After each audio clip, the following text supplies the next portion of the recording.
What's up mga idol? Coach Chot may mga inamin, kinakabahan daw sa Game 5. Pero bago mo sana ipagpatuloy ang panonood mo, ay huwag mong kalimutan na mag-subscribe bilang suporta sa aking YouTube channel. Maraming salamat idol. Isingit lang sandali natin ang nakakagulat na sinabi ni Junmar Fajardo. Pagkatapos niyang makuha ang Best Player of the Conference Award, sinabi kasi ni Fajardo na pasensya daw kay Jopeth dahil sa kanya muna ang BPC. Pero ang wish nga daw ni Fajardo ay makuha ni Jopeth ang championship.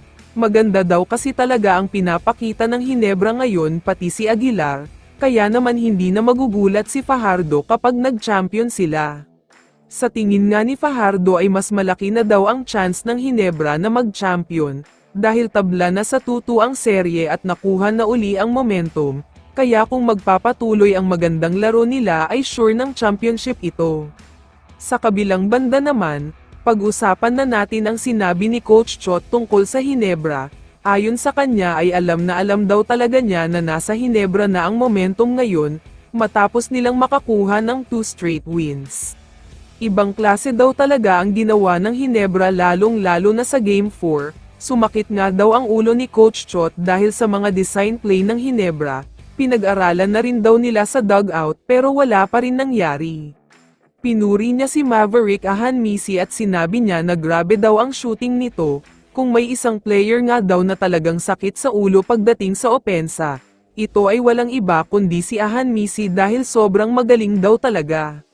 Isa pa sa pinuri niya ay si Stephen Holt, dito daw talaga sobrang bumilib si Coach Chot, hindi daw kasi talaga siya makapaniwala sa ginagawa ni Holt. Binabantayan niya si RHJ ng matindi sa depensa, pero nakukuha pang mag-init sa opensa.